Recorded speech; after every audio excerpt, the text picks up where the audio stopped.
Welcome to the Good Divorce Show, where we can help you learn how to navigate the journey of divorce with less conflict, less debt, and equip you not to just get divorced, but also learn how to be divorced. Your host, certified divorce coach Karen McNenny, shares her wealth of knowledge, gets advice from other relationship experts, and interviews couples who learn how to have a good divorce, so you can too. Now here's your host, Karen.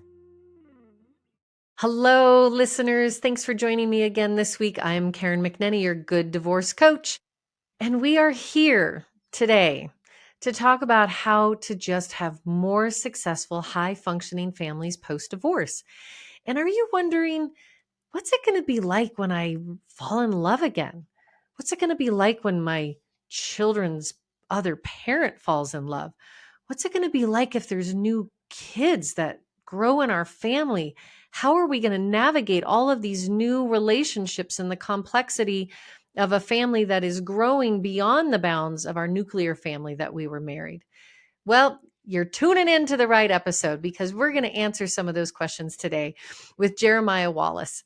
He has been a stepfather for over 10 years. I like to call them bonus parents. And he has been providing support and instruction for those that are also navigating the blended family experience. And his podcast for the last 9 years has been out there, given a shout out, finding a way to continue the conversation so that folks who are in these blended family situations have a place to turn to. Welcome to the show, Jeremiah. Thank you so much for having me. I think as far as you recalled, I'm the first, whether bonus parent, step parent that you've had on the show. Yep. Hey, I am happy to hear that. I'm happy to be the first. I'll take it. Yes, and long overdue. Will you remind people the name of your podcast and where to find that, Jeremiah? Absolutely. You can find it on all streaming services. People tend to go to Spotify, but it is Navigating the Blended Family Experience. That's where I can be found. And this idea of experience. And your experience, everyone's, of course, is unique. But would you just tell us a little bit about the family tree that you now live in and who all is connected within what you call the blenders? The Blenders, yes. Yeah. I would love to. Yeah. So I got married at 25 years old to my beautiful wife. Her and her partner, they were never married. And so, it wasn't like on the other side of divorce or anything like that. But there was fortunately, believe about a year period after they separated. And at that point, she was just a single mom. And her conviction was she would remain as such until her daughter was 18 years old because she didn't want the drama. And then I came walking in church looking like a stud. And she I was, can see it now. That's all you have to do is say, Lord, I'm good on my own, that is right? That it. independence, I'm Exactly. secure, I don't need. And when we are not in need, bounty shows up. 100%. So I walked in and I had no desire to be in a relationship myself either. So really, it was a platonic relationship through her siblings, actually. We did some ministry schooling together and whatnot. And my wife, my current wife, she was in the vicinity. So, this is something that I strongly suggest is when you're able to get to know somebody that you are potentially interested in indirectly, just pay attention, do so in a way that is informative, that is safe, a safe distance, because my wife was able to achieve that. She got to see how I did relationships with other people, how I navigated friendships, the level of respect, how I handled trials and shifts and whatnot. And interest was building until it was so apparent and so undeniable that there was interest between us. And at Yeah. that point, we still wanted to exercise diligence because our conviction was the next person that I am with is going to be the last person that I'm with, period. Oh, beautiful. And therefore, that requires tact. That requires being both safe and being careful with each step that's Mhm. taken, especially considering there is a young life that is involved in the situation, a very important young life in the Mhm. equation. So it was a slow process, and we did all of the steps that I believe are necessary. And, not to pat myself or us on the back or anything. There were mistakes that we made for sure, but we were so sold on the idea of the drip, the slow introduction into the Mhm. life of this young lady. And How us nav old how Yeah, old was, your wife's daughter when she you met? was 4 years old. She may have, when we met, she may have been 3 years old. I believe she was. Mhm. But when we got married, she was 5 years old. Yeah, and did you ever imagine that you would marry someone who already had children? Had that idea crossed your mind? This was not a thing. This was not something, it's funny because I wasn't necessarily one way or the other. Today, how Mhm. people have these like, black and white, this either works or it doesn't.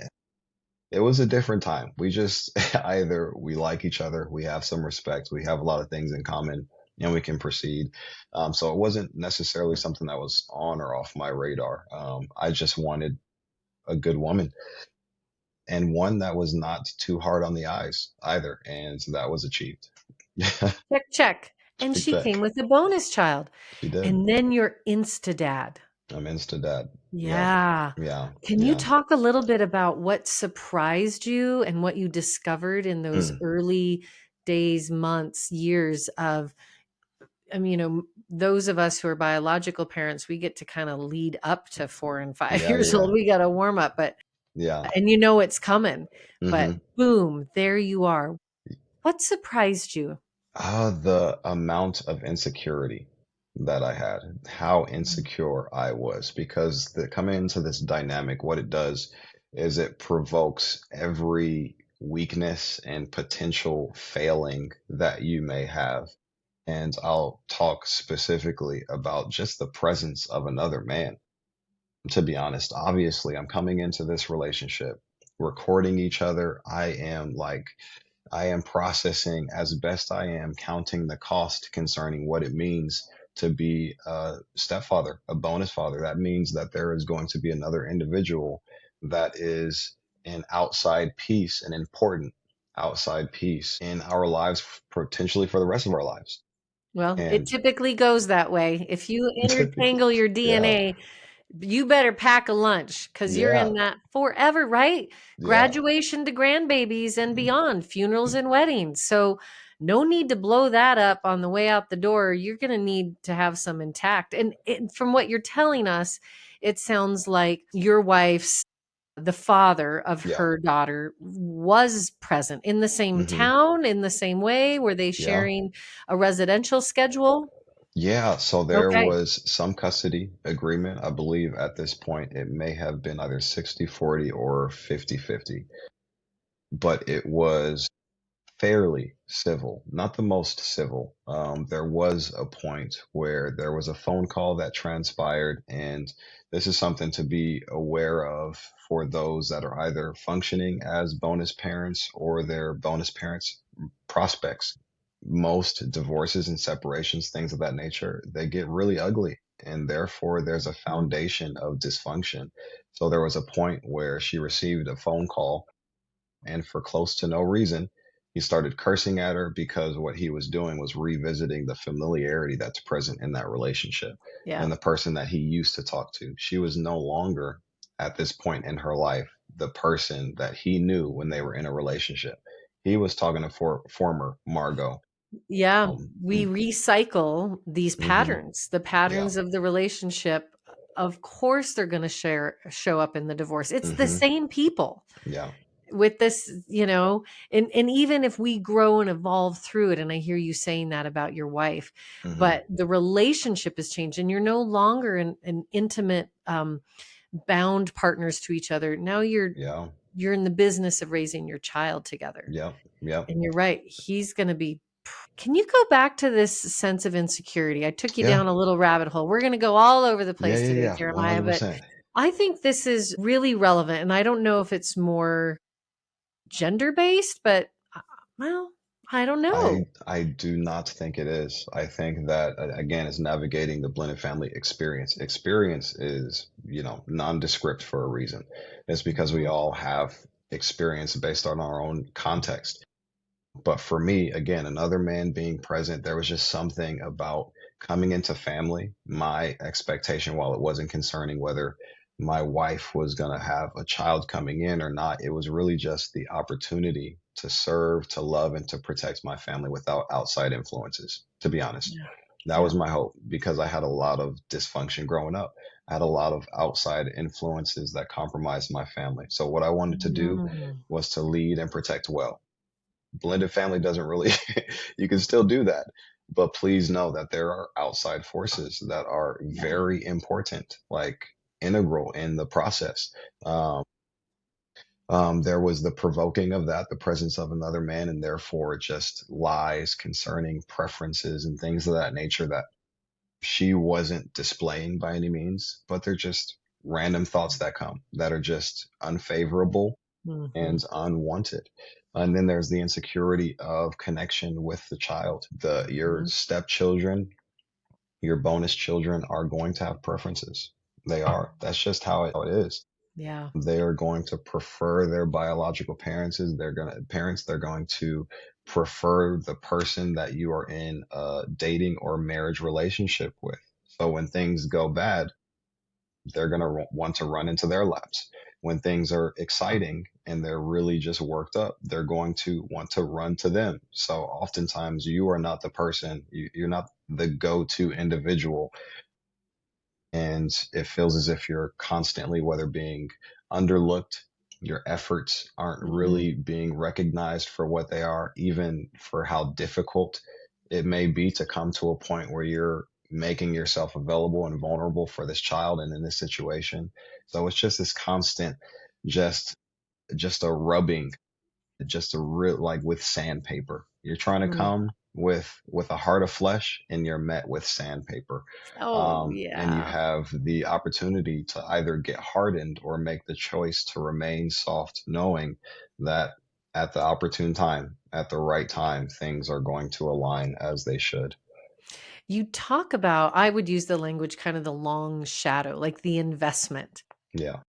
that you're making as a bonus parent. And Hmm. you don't always see the return on that investment in the moment or even within. Say a little bit more about that as a way of kind of hope and perspective for those who are new Yeah. into the blender. Yeah. I am not familiar with gardening. I think one point we attempted to plant some things and it went well. Things came to life. They didn't stay alive for super long. But that's exactly what this process is. You are doing some sowing, you are doing some watering, but the increase, the harvest is not something that takes place immediately. It is something depending on the plant, depending on the seed that you're sowing, depending on the outcome that you aspire toward. Like you are not going to see the fruit of that for quite some time, to be honest. And that's why it is said that it takes about 7 years for the blended family to officially come together, to officially blend. Wow. And that's because there are growing pains and processes and learning that needs to transpire on the end of the parents, the children, in order for us to come to this point where things are in sync, not perfectly, but to a Mhm. degree of functionality. So the immediate gratification, if you want to just buy your stepchildren parents, if you want to feed them sugar and just satisfy them, cool. You'll see like some really quick fruit, but that is not the fruit that sustains or Mm. that is sustained over time. It just isn't. And what we're aiming for is longevity. And what that requires is Yes. the ability to suffer for a long time, like long suffering, patience, forbear, Patience. forbearance. These are terms that you are going to need to learn because you're going to have to buckle up. It is just going to be, it is Yeah. going to be a blessed experience. It very much can be, but it's going to require for you to really take several looks in the mirror concerning who you want to be and what you want the outcome of your family to entail. That's just going to take some patience. And another word for patience is long suffering. What does long Mm. suffering mean? The ability to suffer for a long time. Yeah. I've had a couple of adult children of divorce on the show, and we Yeah. typically here always are promoting what it looks like, what it sounds like. We have couples Hmm. sit side by side and talk about their divorce and their kids, and they Yeah. laugh and they're supportive and they're respectful. But I have heard that at least these two guests I'm thinking about, and I think they're in season 1, they talk about their bonus parents is like very important people in their life. And it sometimes takes until young adulthood and into adulthood. After that Yeah. 25-year mark, when our full executive function, our full cerebral cortex is come on board and fully Yep. formed, and we start to see the world differently. And then if you become a parent yourself, then you really see the world differently, Yeah. especially your parents. So it is the long journey. Yeah. And kids who also, their bonus siblings have been like, I heard one woman recently saying, like, I don't know where I'd be without my stepbrother. Like, he is my Hmm. go-to person. He was such a gift of my parents' divorce. Yeah. So again, looking through that abundance lens and not necessarily the scarcity lens. Yeah, 100%. And I can relate to some degree, or at least our family dynamic can relate to what you just said as far as the step sibling. While we don't have that equation, what we do have is my niece, my wife and I have guardianship Mhm. over her. So this is a circumstance where she's also been a part of our family for a bit more than 6 years. An important part of our family, and it did come with some dynamics that relate to step siblings as well. Very Um, challenged, especially initially, and learning how to navigate that, how to lead well and tend to all the emotions and everything that is mm. being experienced. I have a house, I have 4 daughters, house full of women, always been a house full of women, but I look at that relationship right now, and while they're still awkward, 16 and 12-year-old, man, they couldn't imagine living apart from one another and their relationship not being what it is today. So going back to the family tree, Yeah. so you and Mama Mary, she Hmm. brings along bonus daughter around age Yep. 5, then a Yeah. niece comes along. It's our current 8-year-old. We had So our you had a bio child. Yep. biological child together. Yep. Okay. And then we have a 5-year-old. She's almost 6, and I think she was about to be born. I think it was 2 months prior to my wife giving birth to her that our we got guardianship over our niece, and this was right before the pandemic, I believe, Hmm. which was just wild. The whole thing, Yeah. absolutely crazy. So, and it happened really quick. Obviously, having a child, a new life, and then guardianship. Like we have this new responsibility because my brother, he ended up going to prison for a few years, and her mother is still on the streets today. So, Mhm. uh, yeah, it has been a doozy for sure. Insta dad times Insta dad. 10. Yeah. Yeah. So how old are all these girls right now as we Yes. speak in 2025? Yeah. So oldest is 6, niece is 12. Then there's the 8-year old going to be 9 in the next 9 days. And then we have the 5-year-old. Yep. So there's half siblings in the home, Yep. and your eldest daughter, did her dad repartner? That's the question we're actually going to ask after the break. Mhm. And we're going to hear how blended family with another blended family who might come with other kids and siblings everywhere. I mean, we're really starting to build quite the family tree. Chatting today with Jeremiah Wallace, who is a bonus dad to 4 daughters, a house full of women. He is also the podcast host of Navigating the Blended Family Experience, helping all families around the country better understand how to have a successful blended family. So stay tuned.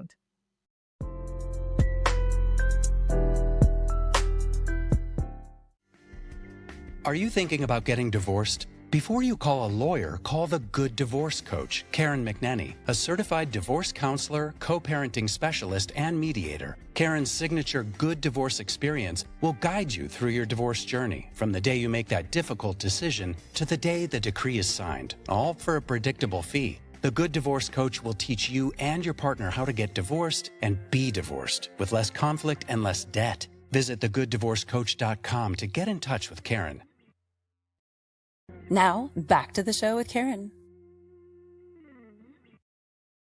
Thanks so much for staying here on the Good Divorce Show. Today we are talking with Jeremiah Wallace, really focusing in on the blended family dynamic. What happens after the divorce? It's not stagnant. These families don't just kind of get frozen in time across two households. There are other people, these shadow figures, which I mean from the light, and bonus parents, siblings, half siblings, step siblings, they all start to grow. So today we are asking Jeremiah, who has been a stepdad for 10 years and also hosts the podcast Navigating the Blended Family Experience, to give us a little insight into his private, precious story and what his family tree looks like. Welcome back to the show, Jeremiah. Thanks for having me. Hey, first portion, wonderful. It only Yo, gets better from here, I'm sure. yeah. So we've heard a little bit about your nuclear household and who's there and how that's grown through guardianship of your niece, your bonus daughter that came in the package with your wife, and two biological daughters Yeah, that your wife and you have added to the family. So this daughter, though, that brought you into fatherhood, yeah, she has another father. She has she her does. biological father and perhaps another family tree on that side of her garden. What Yeah. does that look like, and how does it impact your family home? We're going to dive into both. So first, give us a picture. Yeah, so that portion has evolved over time as far as how her father has engaged in relationships. And unfortunately, initially, while she was younger, and this was in part a contributing factor to the separation between my wife and him when they were younger.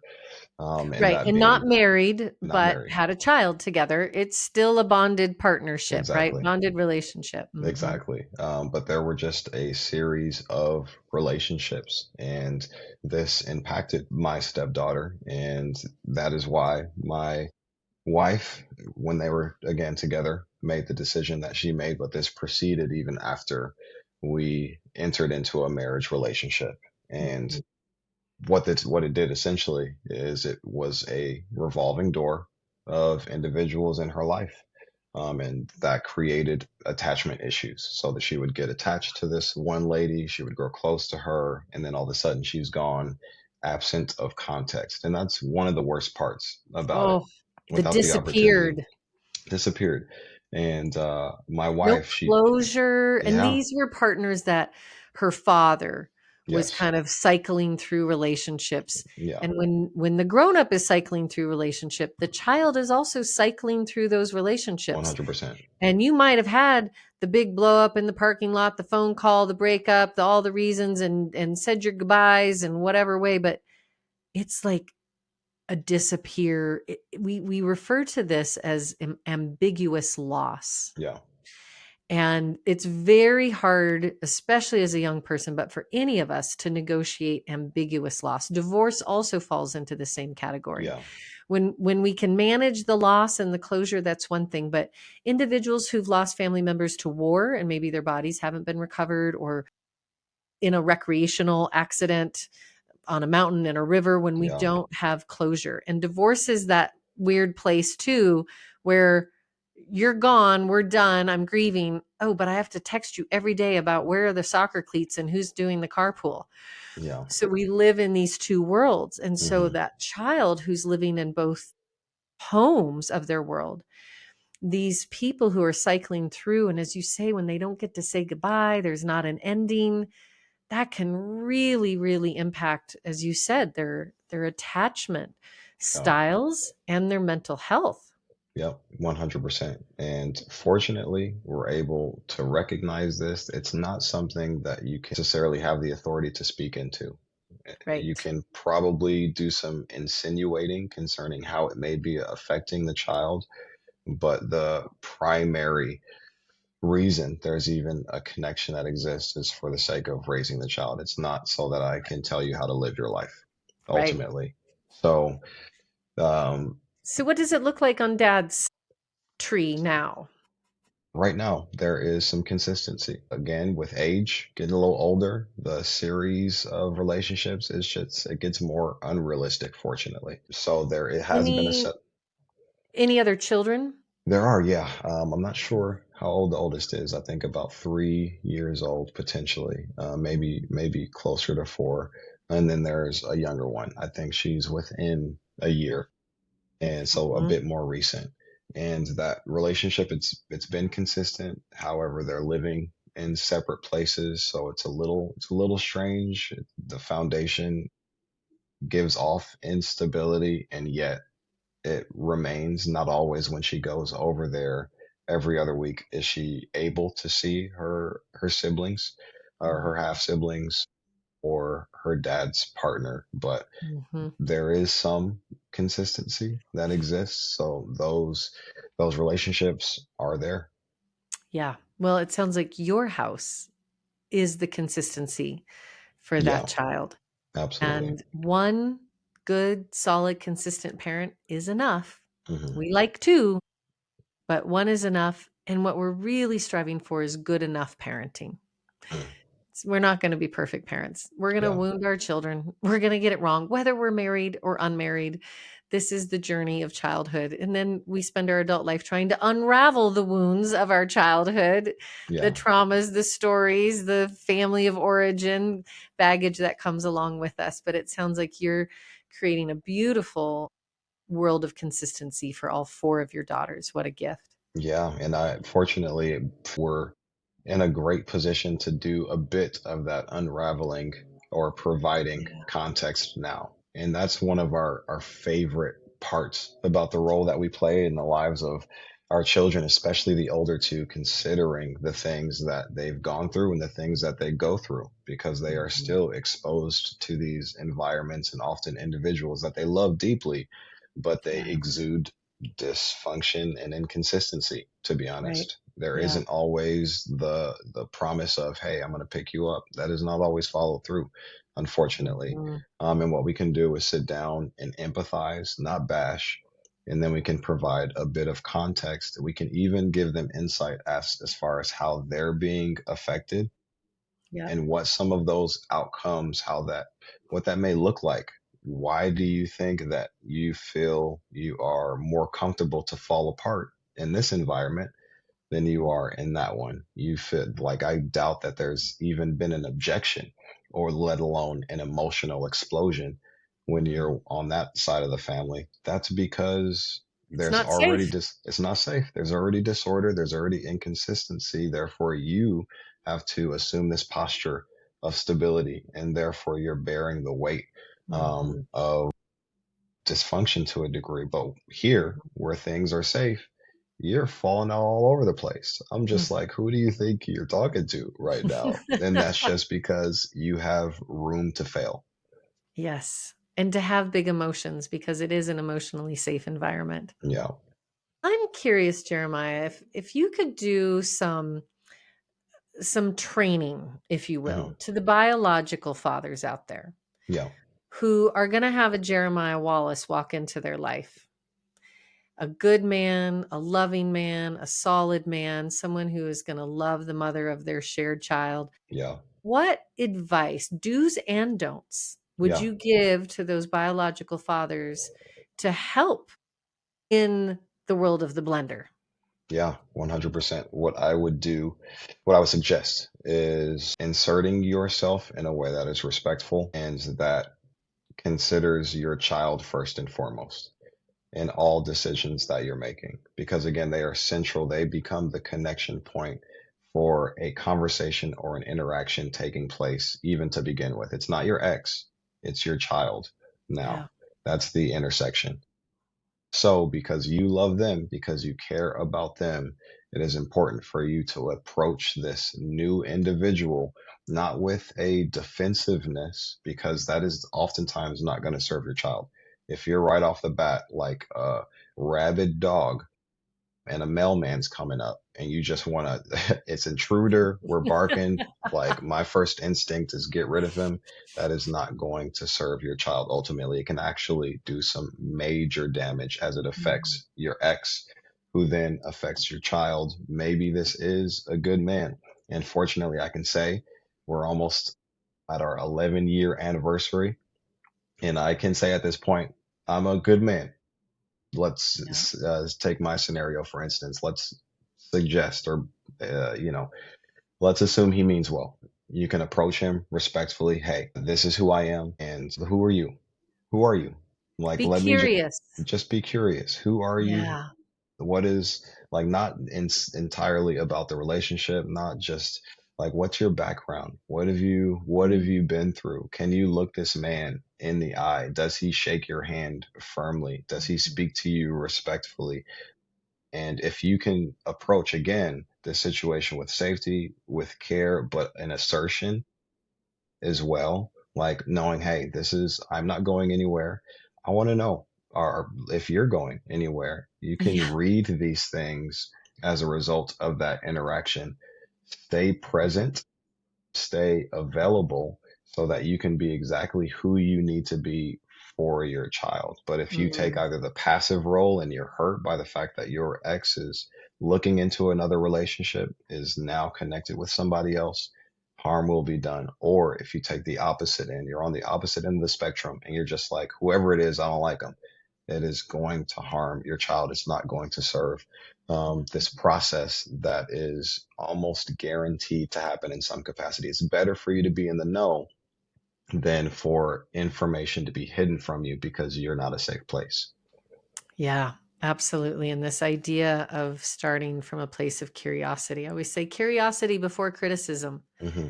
We're so quick to write a story before the story's even been written, Yeah. right? In our brain and what we're deciding. So it sounds like, to boil down your advice is if you are the biological parent looking into a new relationship starting, to go into it with curiosity, have an Hmm. open heart, and the possibility that this new member of your family, because that's what is happening, could be wildly beneficial, Hmm. right? Start with the assumption of positivity and Yeah. not negativity.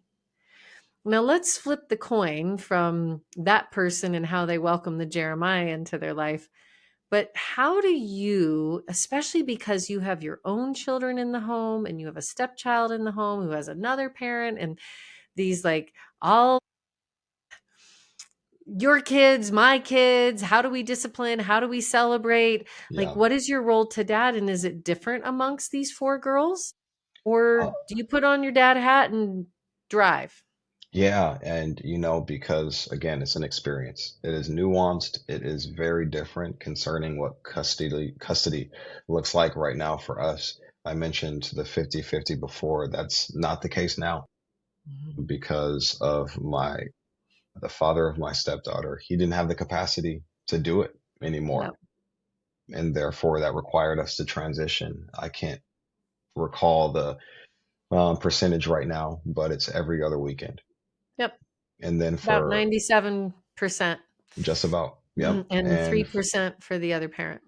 yeah, and for Maybe more. our niece as well, it's pretty much the same scenario. So we're fortunately in a position where we can provide that consistency, that foundation. And this has been the case for a sustained period of time, a significant period of time. It's not always the case in the blended family. Often there is that 50-50. Oftentimes there is the changing of circumstances. What we've tried to do and made one of our greatest efforts is to create a sustainable environment and circumstances so that they are not subject to the winds and waves of change and parents being, children oftentimes. But as far as operating as a father, it's pretty consistent across the board. I mean, my intention is to teach them about who they are, to love them according to their unique giftings, strengths, abilities, desires, and needs. And I also want to give them an example, first and foremost, of a loving marriage relationship. Yes. Before I am a parent, I am a husband.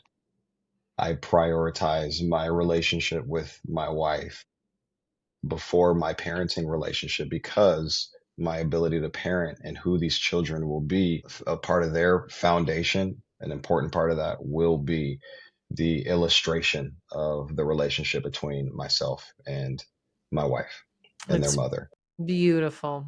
Absolutely beautiful. And it is. We hope that these children of divorce somewhere along the line really get to see a beautiful, loving, healthy, vibrant relationship as modeling Yeah, for their own, so they know what to look for in their life. exactly. So all those girls will be out looking for their own version of a Jeremiah Wallace. Yes, they and my 5-year-old, she's often saying, "Hey, we're getting married." And I'm just like, "Babe, that's not how it works."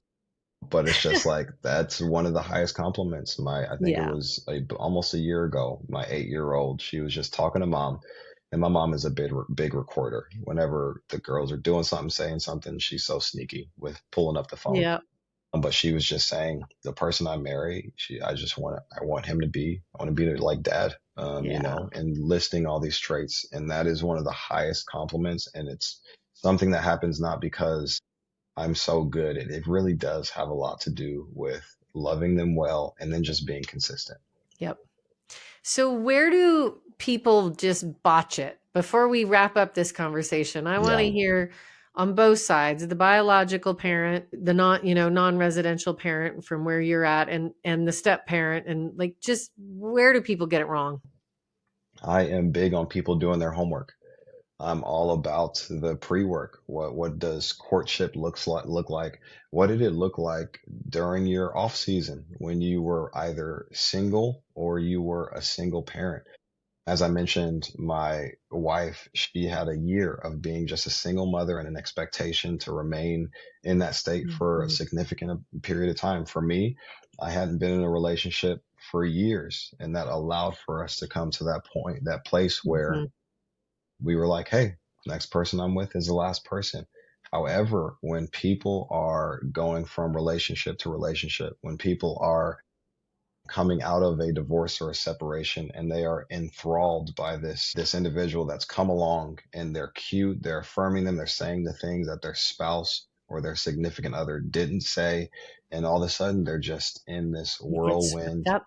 Exactly, they just get so wrapped up and therefore they don't take the proper steps that will allow for them to whether recognize the red flags that exist in them, the insecurities that either have been there or have been produced as a result of a divorce, nor then are they able to recognize the landmines that are present in a potential courtship scenario. Sure. Like this guy or this girl clearly, unquestionably don't care about my child. They want me. They just want me. That is a huge red flag. Yep. In that season of life, you have to make yourself a priority for sure, but your child has to be your highest Yep. priority immediately after a divorce. Like they just have to be. So beyond like how we get it right in our new Yeah, relationships, yeah. how do we get it right? Well, where do people screw up when they're blending When families? they're in it.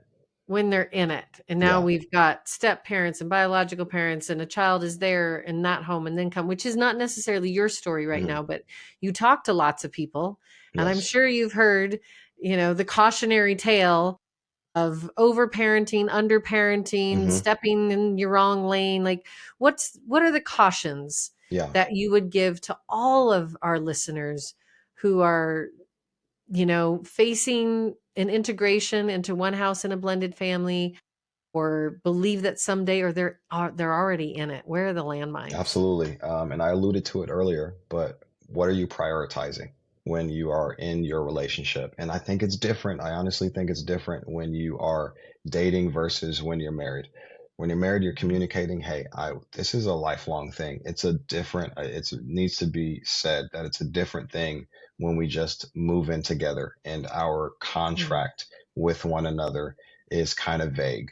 Yes, we may share some things, some assets and whatnot, but like get clear on where you are in your relationship. Who is this person to you?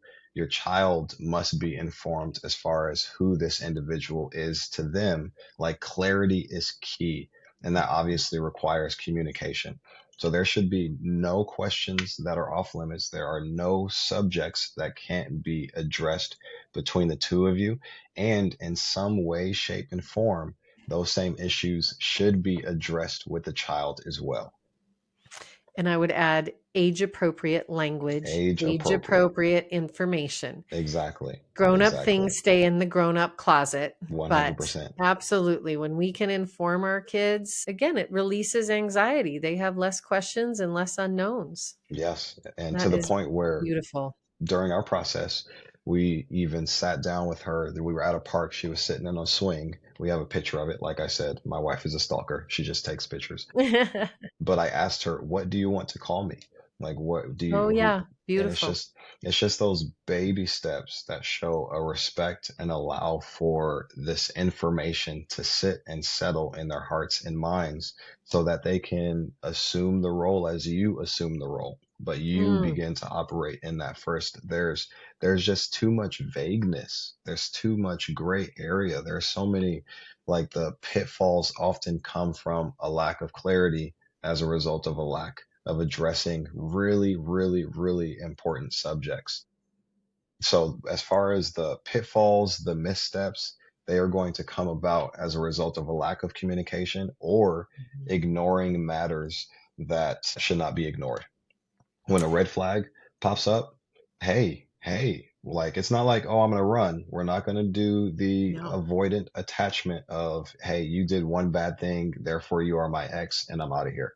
Yeah. What you do is you sit down and say, hey, there's this thing that you did, and it kind of, I don't know. I just want to ask you, what was that about?